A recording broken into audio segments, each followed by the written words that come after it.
Good evening, ladies and gentlemen, parents, guardians, dreamers, and builders of the next generation. I want you to lean in close because what I'm about to say is not a whisper. It's a wake-up call. Today, I want to talk to you about something that isn't talked about enough. Something that has the power to build your child's future or break it into pieces. Be aware of your children's company. Let that sit with you for a moment. You see, the people around your child will either pour water on their fire or gasoline on their potential. And let me tell you, most of the time, it won't be obvious. You won't see it in a moment. It happens gradually, quietly, like a leak in the basement that rots the foundation. Your child becomes who they surround themselves with.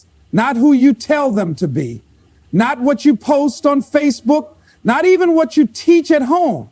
If those teachings aren't louder than the voices in their daily circle. Now, let me tell you a story. There was a young boy, bright eyes, big dreams. He used to come home and talk about being a doctor, talked about saving lives, changing the world, making his mama proud. But one day, that boy started hanging out with kids who laughed at dreamers. They said, man, ain't nobody becoming a doctor for where we from. They made fun of him for reading, for staying after school, for raising his hand in class. And slowly, that boy stopped talking about being a doctor. He didn't drop out overnight. He didn't wake up one morning and decide to let go of his future. No, he drifted away from it, one influence at a time. That's how it happens. See, your child is a sponge, and every voice around them, every friend they ride bikes with, every text they get at midnight, every TikTok they watch with their crew, that's water filling up that sponge. What are they soaking in? You got to ask yourself, who are they listening to more? Me or their circle? Me or their so-called friends? Because I promise you this, the wrong company can undo every right thing you've ever tried to teach. Let's not be passive in a world that is aggressively shaping our children. Let's not sit on the sidelines while video games raise them, while music with poison in its lyrics inspires them more than school, while kids with no purpose in their hearts become the architects of your child's destiny. You need to inspect what you expect. Don't just ask, how was your day?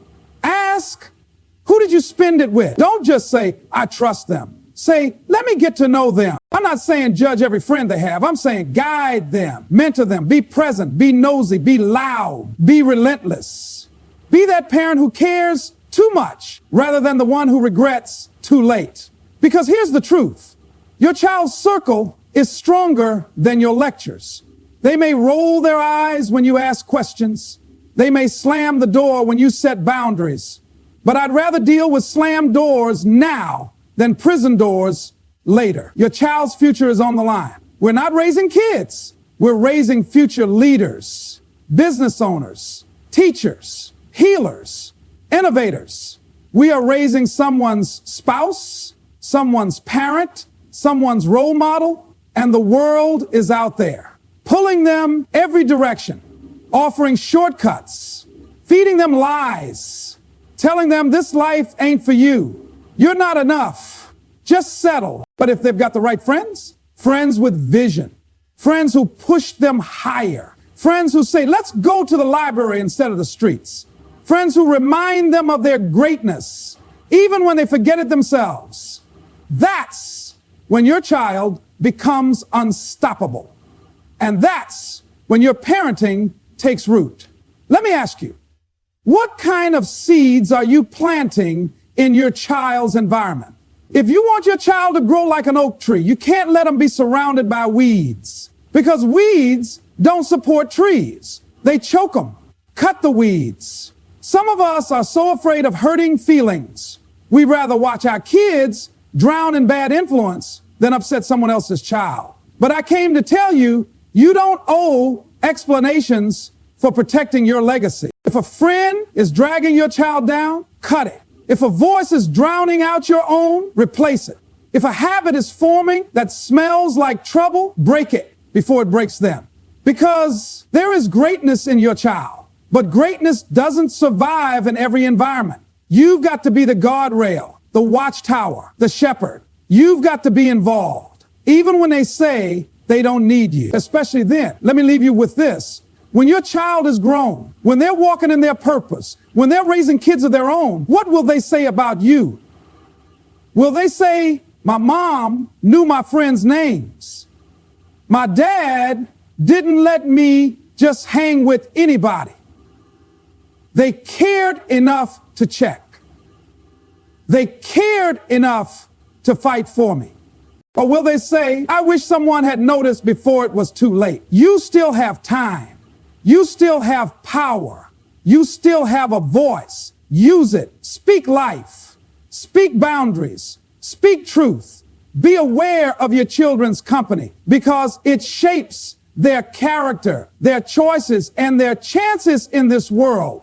And the world needs more children who were raised by parents who refused to be silent. Your child becomes who they surround themselves with. It's one of the most powerful and overlooked truths in parenting. Children are mirrors, reflectors, and amplifiers of what they are exposed to consistently. From the moment they start forming friendships, those friendships begin shaping their language, attitude, self-admission, and beliefs, often more deeply than any single conversation you can have with them. You may spend years teaching your child kindness, humility, and hard work. But if they walk out that door and spend their days with people who mock ambition, who belittle kindness, who reward disrespect, they will start to absorb it. Not all at once, not loudly, quietly, over time, through laughter, peer pressure, shared secrets, and hours spent imitating what they think is cool. Children are not born with fully formed identities. They're developing, they're forming. Every interaction, every voice, every influence plays a part in the person they become. That's why the people they spend time with, especially in their early years, are not just companions, they are contributors to your child's identity. You can't afford to ignore that the dreams your child talks about at home, the values you instill, the discipline you try to teach, those things have to be reinforced by their environment. Because if their circle doesn't echo your voice, it will eventually drown it out. You can be a strong parent, you can set the right rules, but if your child's friends are lawless in thought and action, there's going to be conflict. And unless you're checking in, unless you're having real conversations, unless you're aware of the silent drift happening, your child may end up being led not by you, but by the most dominant voice in their circle. That voice may not be the wisest, the kindest, or the most truthful. It might just be the loudest. And in today's world, loud often wins. We live in a generation where influence travels faster than ever. One viral moment, one group chat, one sleepover can carry more weight than a week of family dinners. That's not because your voice doesn't matter. It's because influence multiplies with repetition. And while you may speak to your child in powerful moments, their friends are speaking to them every single day, on the walk to school, in the back of class, online, after dark. They're sharing jokes, ideas, values, and attitudes.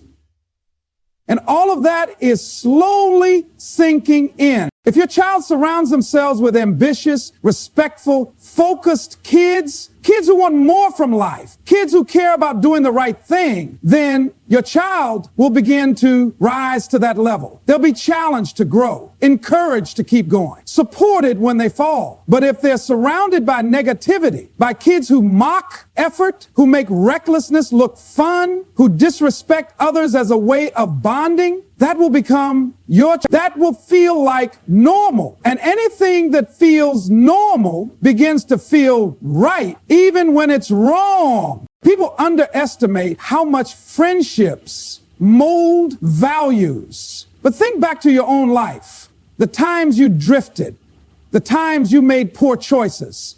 Chances are you weren't alone. You were with someone who cheered it on or made you feel like it wasn't that bad. That's the weight of company. And for a child or teenager still learning who they are, still unsure of what they believe, still desperate to belong, that influence becomes everything. You can't always choose your child's friends, but you can absolutely teach them how to choose wisely. You can guide them. You can be vigilant. You can watch for patterns, for language, for shifts in behavior.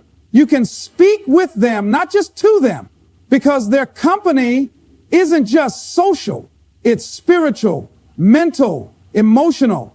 It's a reflection of what they'll accept, what they'll tolerate, and ultimately who they'll become. The wrong company can undo every right thing you've taught. That's not just a warning. It's a reality too many parents come to face when it's already too late. You can pour love, discipline, structure, and hope into your child. You can spend years building their character, developing their confidence, helping them understand right from wrong. But if your child gets pulled into a circle that constantly contradicts your guidance, your work begins to unravel. Influence is subtle. It's rarely direct. It seeps in slowly through small compromises, through laughter at the wrong things, through silence when a boundary is crossed. One friend's sarcasm can make values look like a weakness.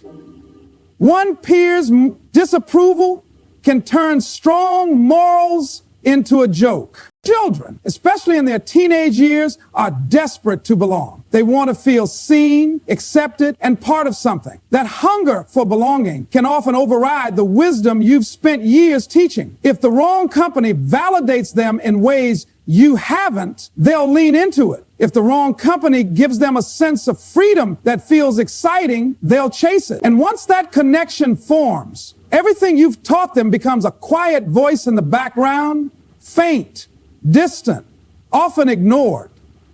It doesn't take a villain to undo your work. It just takes someone inconsistent with your values, someone who normalizes disrespect, someone who lives carelessly, someone who tells your child that your rules are overprotective, outdated, unnecessary. Those voices may not sound dangerous, but they're disruptive. They chip away at the foundation you've built, little by little, until your child no longer sees your way as the way.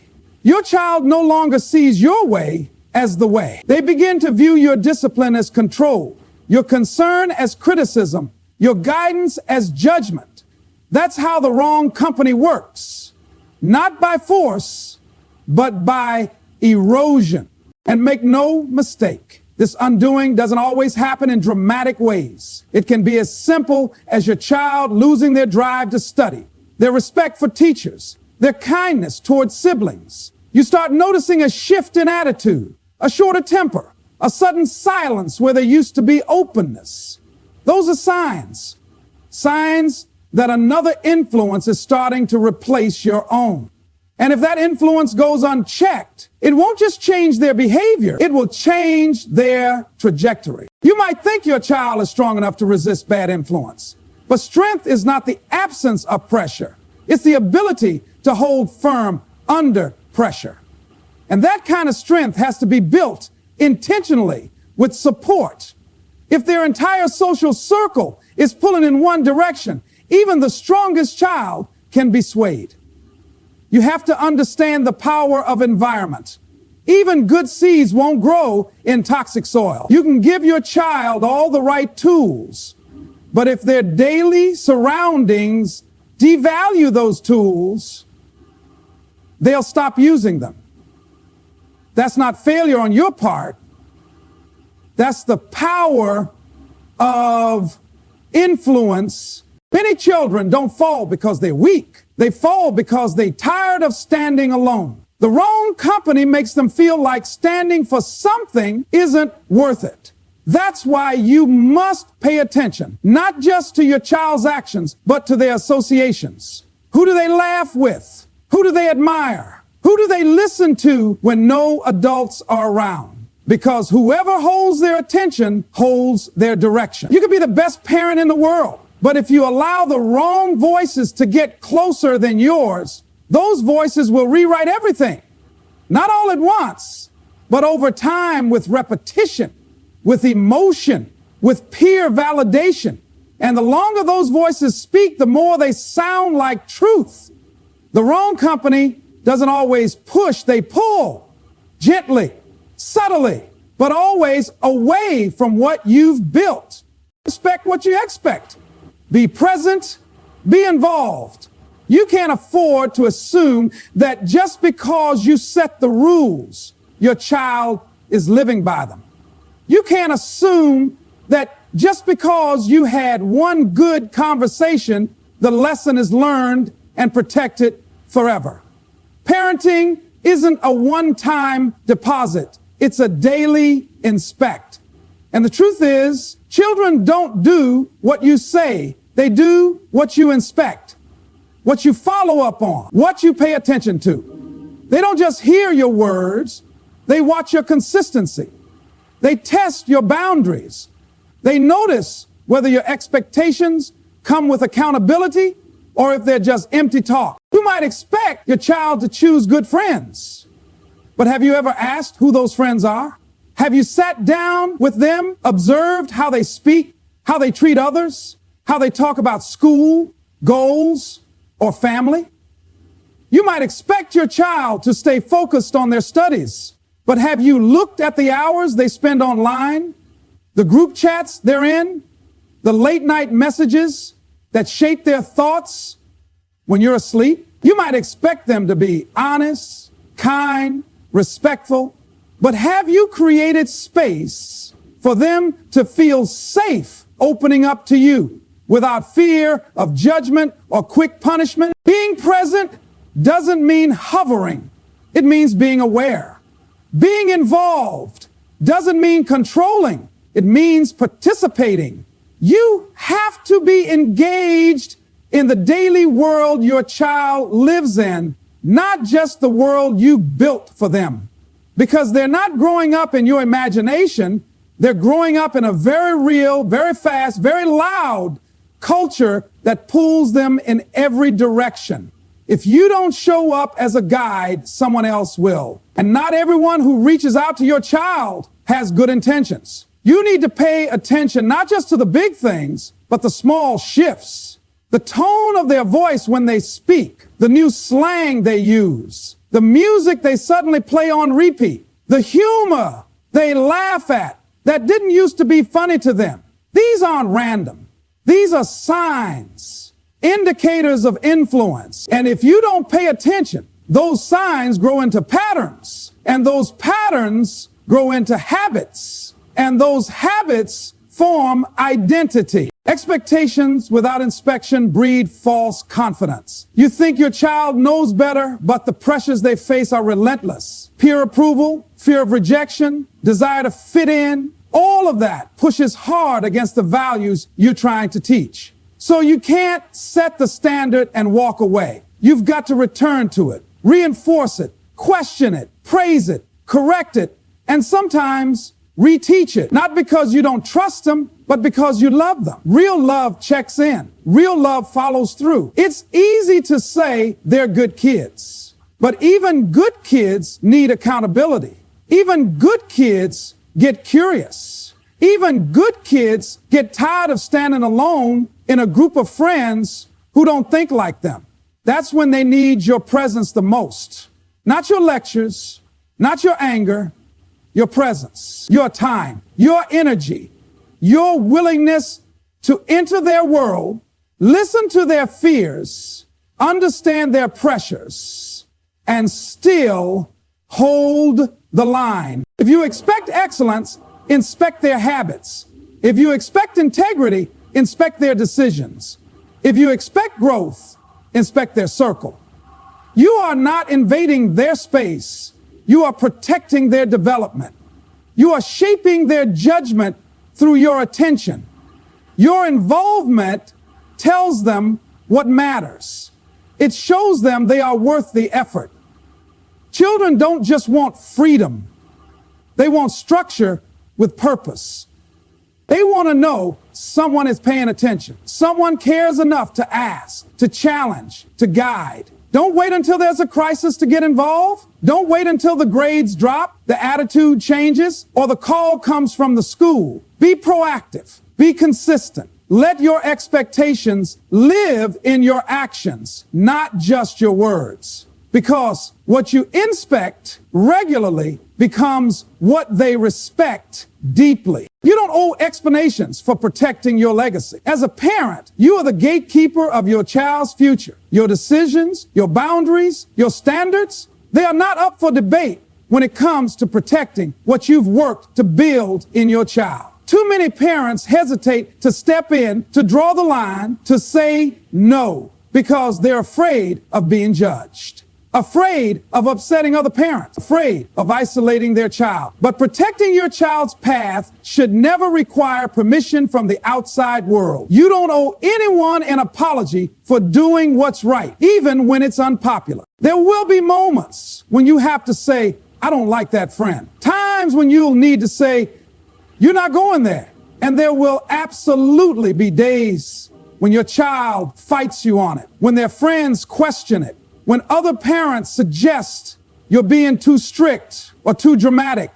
But when you see something your child doesn't see, when your wisdom senses a threat their youth can't yet recognize, you act, you lead, you protect.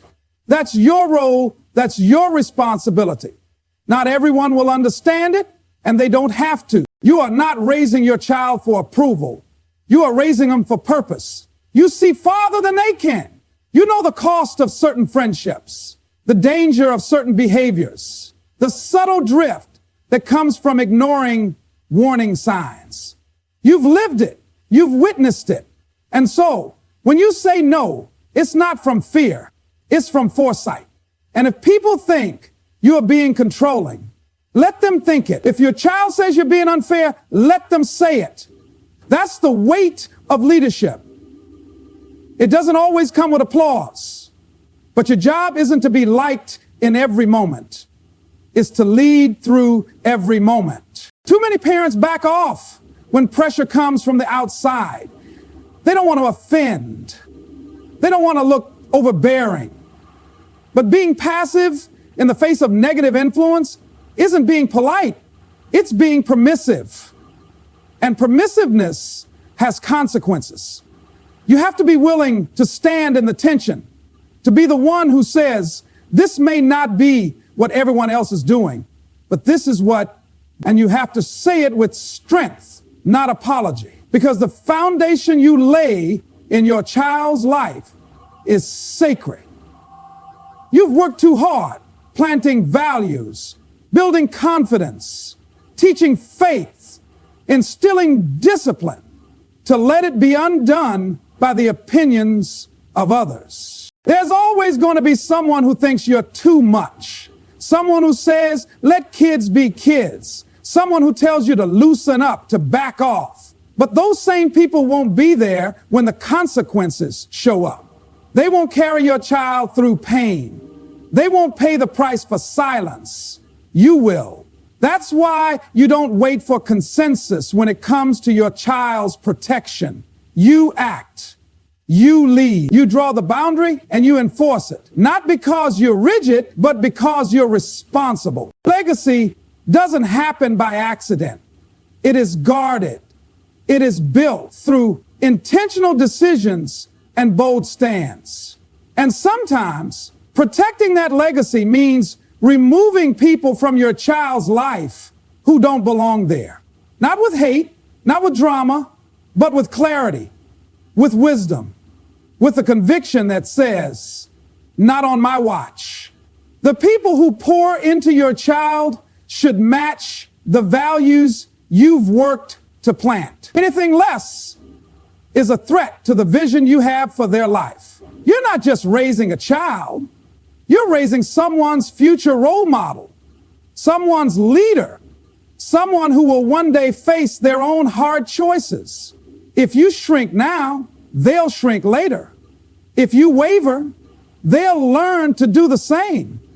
But if you stand firm, even when it's uncomfortable, you're teaching them what it means to guard something worth protecting. You are showing them that legacy requires boundaries, it demands courage, and most of all, it deserves your unapologetic commitment. Greatness doesn't survive in every environment. Guard it, just like a seed needs the right soil to grow. Your child's potential needs the right surroundings to thrive. You can have the most gifted, brilliant, and purpose-driven child, but if they are planted in the wrong environment, around negativity, distraction, or mediocrity, that greatness will wither before it ever gets the chance to bloom. It's not always about what's inside them, it's also about what's around them. A powerful dream can be smothered by toxic voices. A disciplined mind can be derailed by a careless crowd. A kind heart can harden if it's surrounded by people who mock vulnerability. Children are impressionable, and that impressionability is both a gift and a danger. In the right hands, it produces excellence. In the wrong hands, it leads to wasted potential. Not because your child didn't have the capacity, but because the environment never demanded or encouraged it. You've seen it happen. The straight A student who starts slipping once they fall in with a different crowd. The confident kid who begins to question themselves because they're constantly surrounded by judgment. The leader who starts to follow because they don't want to stand alone. Greatness is not automatic. It is nurtured, challenged, supported, and protected. And if the environment isn't doing that, then you can't leave your child's future to chance. Not when you know the greatness inside of them. Not when you've seen the spark. Not when you've witnessed their compassion, their creativity, their drive. You can't afford to hope it survives whatever crowd they choose. That's why you monitor. That's why you question. That's why you step in, because you know some rooms aren't worthy of their presence. Some conversations are too small for their vision. Some friendships are too careless for the purpose they carry.